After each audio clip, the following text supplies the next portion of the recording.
Hi friends, இன்றைக்கி நம்ம வீடியோவில் என்ன பார்க்க போகிறோன்னு பார்த்தீங்கன்னா, பெண்களில் சில விஷயங்கள்லாம் பண்ணவே கூடாது. அதனால் பண்ணால் நம்மளுக்கு என்ன கிடைக்கும், இந்தமாதிரி விஷயங்கள்லாம் பண்ணவே கூடாது. இது நம்ம முன்னோர்கள் சொல்கிறது, நம்ம பெரியவங்க நம்மளுக்கு சொல்லக்கூடிய விஷயங்கள் தான். ஓகேங்களா?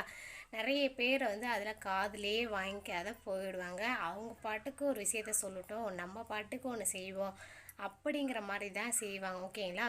ஸோ நம்ம அதுமாரி செய்யவே கூடாது. ஓகேங்களா?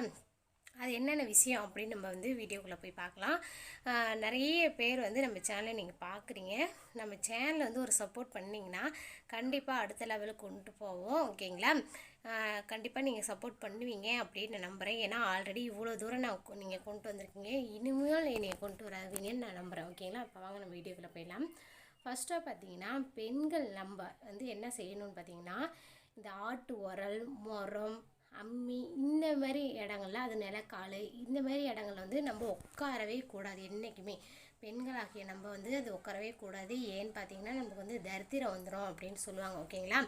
அதனால தான் நம்ம முன்னோர்கள்லாம் சொல்லுவாங்க, அதில் போய் உட்காராத, அம்மியெல்லாம் உட்காரவே கூடாது அப்படின்னு சொல்லுவாங்க. ஓகேங்களா? அடுத்தா பார்த்தீங்கன்னா, கர்ப்பிணி பெண்கள் தேங்காய் உடைக்கவே கூடாதுங்க. ஏன்னு பார்த்தீங்கன்னா, அந்த அதிர்வு குழந்தையோட தாக்கும். அதனால் தேங்காய் உடைக்கிறது தவிர்த்துறது ரொம்ப ரொம்ப நல்லது. அடுத்த பார்த்தீங்கன்னா, இப்போ ஆண்கள்லாம் பார்த்திங்கன்னா நிறைய பேர் குப்புறக்க படுப்பாங்க. ஓகேங்களா? அதே போல் பெண்களும் குப்புறக்க படுப்பாங்க. அந்த மார்பு பகுதி நம்ம தரையில் படுற மாதிரி படுப்பாங்க. ஸோ அந்தமாரி தவறுகள் பண்ணவே பண்ணாதீங்க. ஏன்னு பார்த்தீங்கன்னா, அதுவும் நம்ம தரித்திரத்துக்காக அறிகுறி தான். ஸோ நம்ம பெண்களாக்கி நம்ம என்றைக்குமே குப்புறப்படுக்கவே கூடாது. நம்ம மார்பு சைடு கீழே தரையில் படுற மாதிரி இருக்கவே கூடாது. ஓகேங்களா? அடுத்தா பார்த்தீங்கன்னா, வீட்டில் இருக்கக்கூடிய குப்பைகள் பார்த்தீங்கன்னா மூளைக்கும் கிடக்கும் இல்லைங்களா? குப்பை நிறைய பேர் வீட்டில் பார்த்தீங்கன்னா அங்கேயும் போட்டுருவாங்க. ஸோ அது சுத்தமாக எடுத்து போட மாட்டாங்க. அதில் பார்த்தீங்கன்னா குப்பையில் மூதை அண்டிக்கும் அப்படின்னு சொல்லுவாங்க. எப்போதுமே குப்பையில் இருக்கக்கூடிய, அதாவது மூளையில் இருக்கக்கூடிய குப்பைகள்லாம் நம்ம கலெக்ட் பண்ணி அது ஓரமாக வச்சுறது ரொம்ப ரொம்ப நல்லது. வீட்டில் விளக்கேற்றி நீங்கள் பெண்கள் வச்சிங்கன்னா கண்டிப்பாக வீட்டில் தான் நம்ம பெண்கள் இருக்கணும். வெளியே எங்கேயுமே போகவே கூடாது. நம்ம தேவர்கள்லாம் பார்ப்பாங்க. நம்ம விளக்கேற்றும் போது தேவர்கள் வரும்போது நம்ம வீட்டில் இருக்கிறது ரொம்ப ரொம்ப நல்லது. ஓகேங்களா? நம்மளே ஒரு தான தர்மம் அப்படி பண்ணுறோன்னு நீங்கள் நினச்சிங்கன்னா கண்டிப்பாக நம்மளுடைய கணவர்கிட்ட கேட்டு தான் நம்ம செய்யணும். கணவரை கேட்காம நீங்கள் செஞ்சீங்கன்னா கணவருடைய ஆயுள், ஒரு நாள் ஆயுள் குறையும். ஓகேங்களா? அடுத்தா பார்த்தீங்கன்னா, நம்ம வைக்கக்கூடிய பொட்டு. ஓகேங்களா? பொட்டு பெண்கள் வைக்காமல் இருக்கவே கூடாது. பொட்டு வைக்கிறதுல அவ்வளோ நன்மை.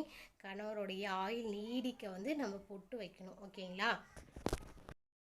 வீட்டில் ஏதான ஒரு பொருள் இல்லைன்னா இல்லை அப்படின்னு சொல்லவே கூடாது.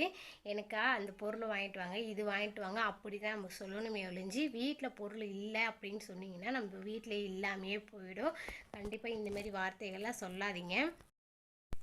அப்புறம் பெண்கள் எந்த ஒரு குறையுமே நினச்சி வீட்டில் அழுவே கூடாது. அது முக்கியமாக வெள்ளி செவ்வாய்க்கு நம்ம வீட்டில் அழுவுறது ரொம்ப ரொம்ப தப்பு. ஓகேங்களா? இந்தமாரி தவறுகளாக நீங்கள் செய்யாமல் இருங்க. அப்போ தான் நம்ம வீட்டில் செல்வ செழிப்போட நம்ம மகிழ்ச்சியாக வாழலாம். ஓகேங்களா? கணவருடைய ஆயுளும் நீடிக்கும், எந்த ஒரு குறைபாடும் இல்லாமல் நம்ம நல்லபடியாக வாழலாம். வீடியோ பிடிச்சிருந்தா வீடியோக்கு ஒரு லைக் பண்ணிக்கோங்க, ஷேர் பண்ணுங்கள், கமெண்ட் பண்ணுங்கள். நம்ம சேனலை மறக்காமல் சப்ஸ்கிரைப் பண்ணிக்கோங்க. தேங்க்யூ.